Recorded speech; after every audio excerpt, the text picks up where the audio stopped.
Yep, I'm returning to the evil arts. I'm doing a Deltarune Chapter 2 song ranking since I feel that Chapter 3 and 4 is lurking upon us, and actually recently Deltarune Chapter 3 and 4 were announced to come out in 2025, so this is like the only time I can do this. I did the original Deltarune Chapter 1 ranking a year ago, and I'm not even a massive fan of Chapter 1. Chapter 2 of Deltarune is absolute peak, so I'm going to be a lot more positive in this video. So in celebration of Chapter 3 and 4 maybe coming out soon, I'm going to rank every Deltarune Chapter 2 song once again.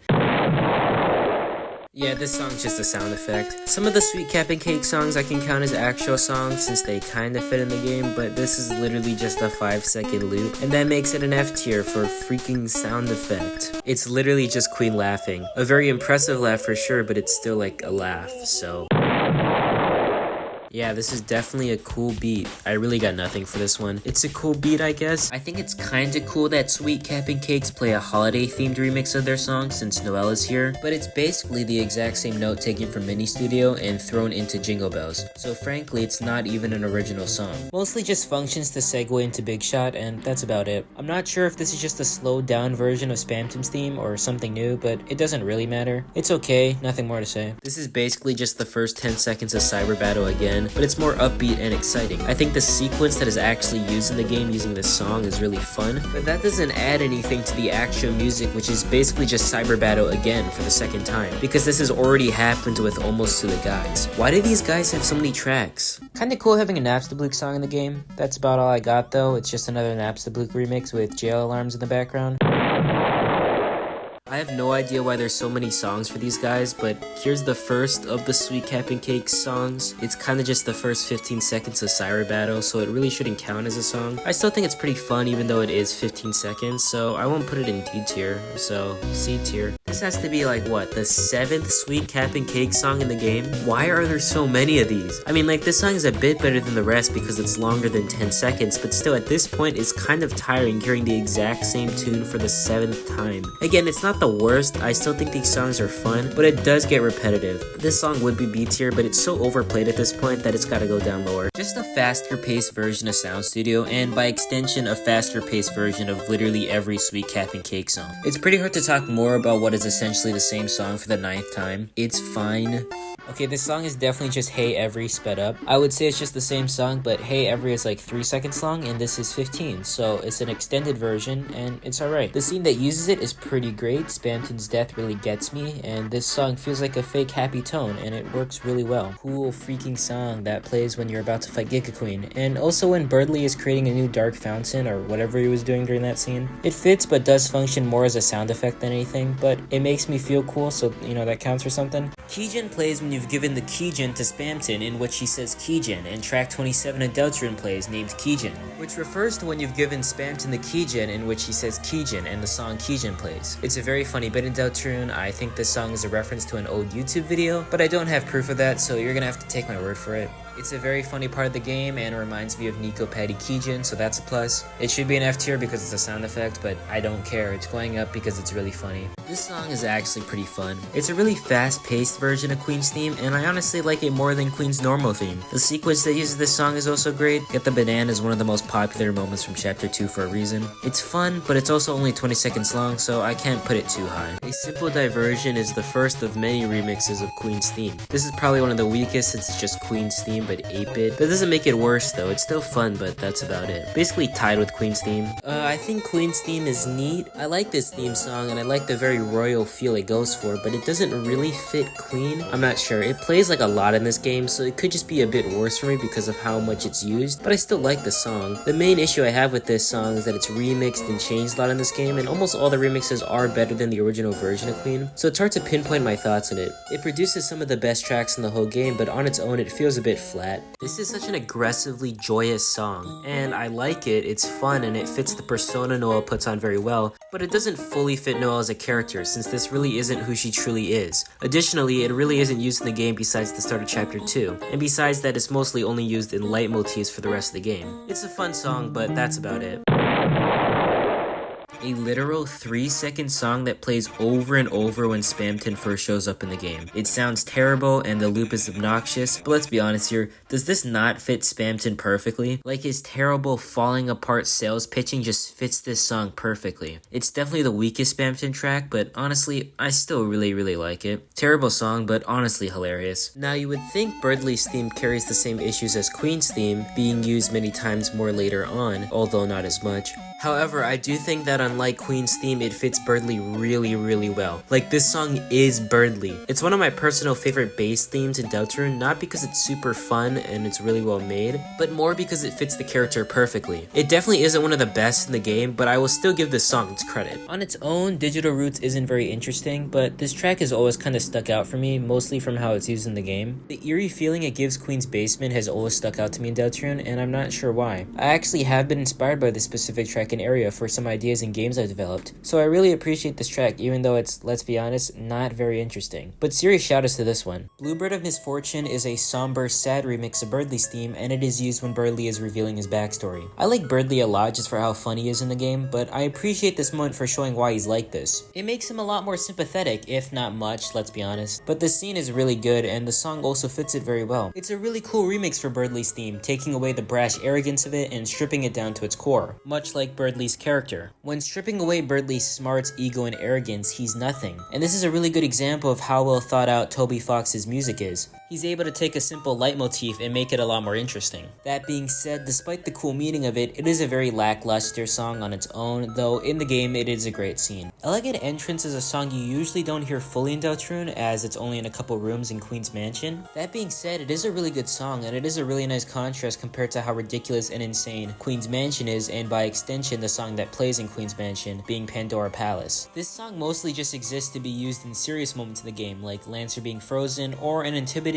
entrance to the palace. I think it fits these moments very well, and it is a pretty good song in general. Spamton is a great theme song for, well, Spamton. You can actually hear Digital Roots playing slightly in the background during this track, which is really cool. It sells the unsettling vibe of Spamton really well. However, Spamton has a lot of tracks in this game, all frankly great. This song is a mixture of being creepy and being a banger. There are several Spamton tracks that choose either of these elements and excels in one. This song is just a mix of two weaker elements. That makes it one of my least favorite Spamton tracks, despite on its own being really good. Until Next Time plays at the end of the game for its credits, and yeah, it's pretty good. It's one of the only examples of Don't Forget reappearing in Chapter 2, which I do really miss from Chapter 1, but what are you gonna do? Just take what you can get. I do find this song to be pretty messy. Like, it's a neat idea for it to sound really glitchy, but it does make the song feel kind of all over the place. It's nowhere near as good as Don't Forget, but you know, it's still a great ending for the credits of this game. Those last 15 seconds are actually magical just because Don't Forget reappears again, so yeah. This feels like another recreation of the legend, but a darker version. Really appreciate this moment in the game for having a darker twist on Chapter 2's regular route, and also giving Queen actual motivation to switch sides. The song itself is pretty good. The touch of Don't Forget is always appreciated. Like, that's one of my favorite Deltarune songs, so whenever it shows up, it's nice. Good track, good scene.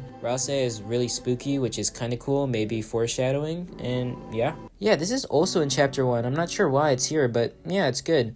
Just watch my last video to get everything I know. Weirdly, You Can Always Come Home already appears in this game, being Chapter 1, so I'll just say what I said before. It's neat, it's cute, feels very conclusive to the game, and yeah. Oh yeah, this is a goodie. Just a really nice way to ease you back into Deltarune, since if you played the game right on launch, it would have been 3 years since Chapter 1 first came out. I really like the eerie but also magical vibe this track goes for, and I love the reuse of melodies as per usual. It's a really good way to open up the game.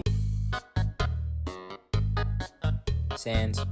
Knock You Down is the boss music for Giga Queen. I guess before I actually talk about the track, I'll talk about how incredible this boss fight is. This is probably like in my top 5 favorite moments in all of Deltarune. Bringing back the arcade machine from the start of the game and making it a key mechanic in the fight is fantastic, creating a totally new experience in this game. Additionally, you fight using the Thrash machine from Chapter 1. That's so cool. I love how the Thrash machine actually affects your abilities in this fight and the Rules fight from before. It gets introduced really well so that you know Rules had it on him so that this fight fully makes sense. The song itself, yeah, it's pretty good. I like how it uses a sped up version of Powers Combined. That makes the transition to the boss fight work really well since Powers Combined is used right before this fight. Frankly though, it's not my favorite. I really wish this song used more of Queen's theme or Birdley's theme. It comes off a little generic for its first minute and a half. That last part of the song with the slow build up and falling feeling is really great though. Still, it's definitely not my favorite, but it has its moments. In the game though, it's really amazing since this boss fight in general is fantastic, but on its own, it's just pretty good. Doesn't even get close to how good Attack of the Killer Queen is. Playing during Rules' boss battle, it's pronounced Rules, thank you by the way, is just a really fun song. I'm not the biggest fan of Rules, but he's still a really silly, enjoyable character, and it's pretty funny that he's only 1 out of 2 of the Chapter 1 side characters to appear here. The other one obviously being Lancer, who is one of the main characters in Chapter 1. The boss fight is actually really great, if a bit too easy, and the song on its own is just very fun. The vocals are really funny, and the loop is great. Honestly, this song feels longer than a minute in the game. This might be a wild hot take, but I think Smart Race is good, but is it the best? No, not really. This is definitely due to Attack of the Killer Queen and other Birdley Queen remixes just being better than this song, whether it being a separate Birdley or Queen remix or just a combination of the two. I think it's fun and the Queen part towards the later half is great, but again, other tracks just do the song better. And it's only a minute long. Pandora Palace is the main theme used throughout Queen's Mansion, and it fits it perfectly. It's definitely my least favorite main area track out of the 3 in Chapter 2, but it's still a really good song. The fast-paced, goofy nature of the song just fits the vibe of Queen's Mansion, and I really like how it's also a complete opposite to King's Mansion in Chapter 1. It's also a really great remix of Queen's theme. Honestly, this once again fits Queen a lot better than Queen's actual regular theme. It's a really good one, but I'm not the biggest fan of it as other people seem to be, so mostly just a remix of Lost Girl or Noelle's theme. Ferris Wheel is still like a really great track. The Ferris wheel scene is one of my personal favorite scenes from Deltarune just because of how well written it is. I love the running bit of having an uncontrolled cutscene with Susie. It's also foreshadowed here with the Ferris wheel in Cyber City. That's just like so good. Lost Girl is a really depressing song, but I don't know, Toby Fox is able to take the exact same notes and make it feel like 10 times more uplifting. You gotta give him massive props for that. It's an incredible remix, and it's also remixing Lost Girl, come on. Dial tone has always been an interesting one. It's used twice in the game. Firstly, it appears in Spanton's shop, and you know, it's alright. I like how the phone ringing in the song actually happens in the shop, and it's pretty unnerving, but you know, it's okay. However, the second time it's used after Spanton is defeated, it actually makes me feel kinda depressed, giving the song a whole nother context and meaning. Spanton's short monologue about being a puppet and having no choice left always gets me, and it is a fantastic, dark, creepy way to end off Spanton's boss fight. And the song with this context excels. I love how the song can not only be creepy and eerie, but also just really, really sad. I'm glad Deltarune Chapter 2 actually got a proper game over screen compared to Chapter 1's very bizarre death screen. It is strange having 2 game over tracks in this game, but it doesn't really matter because both are great. Thank Courage is a really great game over track. It feels very somber and sad, which can lead to some funny transitions in mood when dying in the game, but that doesn't affect the actual quality of the song. The song also becomes really uplifting and hopeful as the song builds up. I appreciate Deltarune for having 2 game over tracks that are 10 times better than Undertale's game over music. I don't know if that's a hot take or not, but Determination is really not very good. Anyways, Faint Courage is better than Darkness Falls, but only by a bit because I don't love the loop in this. Low-key, probably one of the most underrated tracks in Deltarune. I don't think I've ever heard Giga Size fully. I've played Deltarune Chapter 2 like a lot of times, but this cutscene with Queen isn't very long and you usually focus on the dialogue, so you never notice how great this song is. I actually kinda got goosebumps listening to this. I've made it clear I'm not a big fan of Queen's original theme, but this song is actually kinda great for her. It takes the same more royal sounding instruments to make this track just like Queen's original theme, and to my knowledge no other Queen remix does this. They all ditch those instruments for more goofy songs, and don't get me wrong, I love most of those remixes, but this song is kinda crazy. I think having these royal instruments fit, since Queen's actually a higher power than the gang now. She's actually for the first time in the game a massive threat, and this song perfectly shows it. I honestly might prefer this to Knock You Down. It's actually really intimidating. This is one of the only songs from Chapter 2 that is a collaboration, specifically between Toby Fox and Lena Raine. Now listening to this OST, I am super excited for these tracks because Lena Raine is my absolute GOAT and made the best OST ever made, being the Celeste OST. So for the rest of this list, expect every collab between her and Toby Fox to be very high. Anyways, this song is great, it's so much fun, it's filled with so much energy, it's the best song that features Sweet Cap'n Cake by a landslide. Great song, and it's probably the weakest song that features Lena Raine on this OST. Acid Tunnel of Love is a track used for a small area in Deltarune, which is the Acid Lake.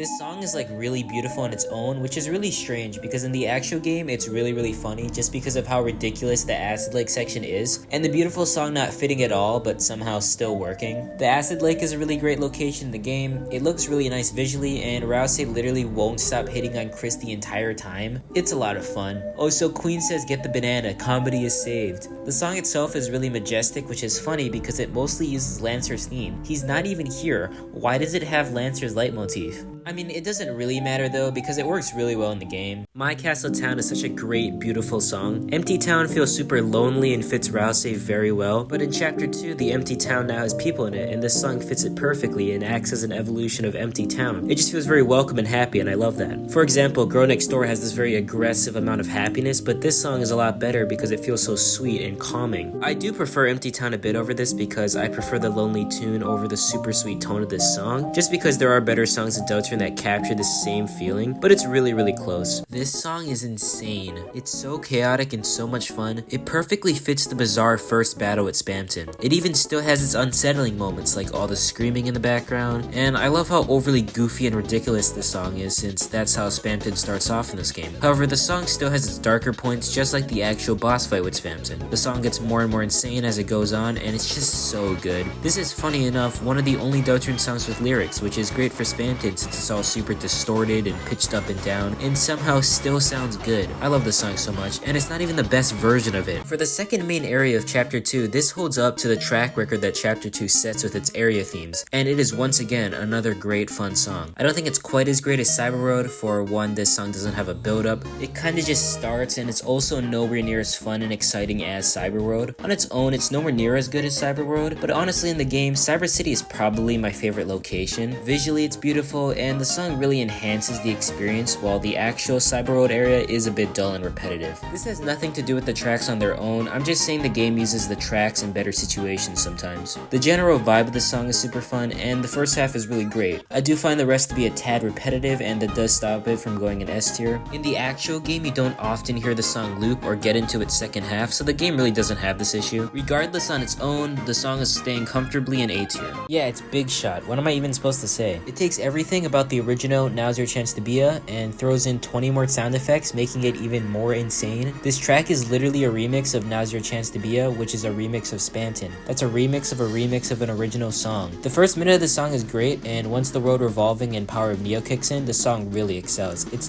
kind of beautiful. Even Dummy shows up for a second here. I really love the dedication to making the song sound as hectic and chaotic as possible, while still making it, actually sound good. The boss fight is pretty iconic now, and yeah, it's still great. The yellow soul ability is super cool, and Spamton's dialogue here is some of my favorite dialogue from the game. Chris, was that a big shot? Still makes me laugh to this day. It's just such a great line. Generally, I hate to bring this element into this ranking, but this song has kind of become overplayed to me. It's good, but it's not that good, I still love this song, and it's a great battle, but I don't think it's the peak of music in Deltarune, so it's like bordering on S tier.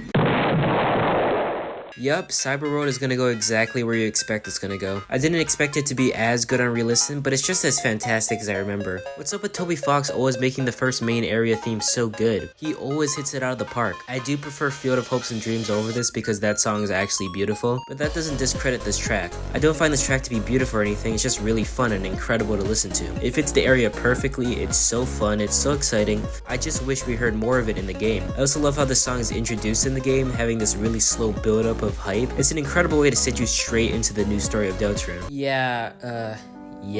Lost Girl is easily one of the best songs in Deltarune. There are songs from this game that I think are better just because of how hard they go, but this is probably the song that hits the hardest for me. I've said previously that Girl Next Door didn't really fit Noelle as a character and more of a facade that she puts on, and I mostly said that because this song exists. In my opinion, Lost Girl is the actual theme song for Noelle, the true version of herself, and it's very sad to listen to, but it also begins to spark with hope as it goes on. The scene with Susie and Noelle that uses this song is amazing, but the second time it's used after Queen's defeat doesn't quite work as well, mostly because it isn't a scene where Noelle is a major part of it. This is easily my favorite theme to a character in the game, even though it's technically not since it's a remix of Girl Next Door, but I don't care. This is the actual theme for Noelle, and I hope it shows up more in later chapters. It's beautiful, easily the most beautiful song in the game, only maybe beaten by Don't Forget. Yeah, even now, Attack of the Killer Queen is still probably my favorite track throughout all of Deltarune. It's not objectively the best. I think Don't Forget and Lost Girl are more powerful and interesting songs, but Attack of the Killer Queen is just the most fun song song ever made. When Chapter 2 first came out, I must have listened to this song 100 times, and coming back to it, it is still incredible. The actual Queen boss fight in this game isn't even that good. It's still great, don't get me wrong, but I actually prefer Giga Queen over Queen's first fight. That doesn't even matter though, because the song perfectly captures this theme and is easily the best Queen remix in the game by a landslide. It sounds nothing like Queen's original theme, it's not royal at all, it feels so much more malicious and ridiculous, which I feel fits how Queen is at this point in the game. You've gotten to know her more, and the song kinda captures her personality at this point in the game. That being said, it still sounds like Queen's original theme, but like 300 times better. It also uses Birdley's theme here too, and when both themes collide at points in this track, it's actually insane. This is no small part due to Lena Raine working on this, and Marcy Neighbors is here too, but Lena Raine is the main focus here. As said before, Lena Raine is my GOAT, so seeing her and Toby Fox collab is great and leads to the best songs on this album. This is just the perfect blend of everything good with Toby Fox's music. It all works here. The song never feels boring, it keeps evolving and adding more layers onto it before breaking at points to go back to a more 8-bit tune. Its loop is also perfect, not slowing down and just ending instantly, which leads to the build up at the start perfectly looping the song. Fantastic track, incredible job, easily my favorite track in the game. And yeah, I'm done. This is pretty fun to make. It's always fun revisiting one of my favorite games, especially its music. Deltarune Chapter 3 and 4 is one of my most anticipated pieces of media coming out, and I can't wait to hopefully talk about them more. Next month is the 2024 video, which I'm working on being one of my bigger videos, so yeah, please stay tuned for that. I really want that video not to do bad, and thanks for watching, and this is an epic outro.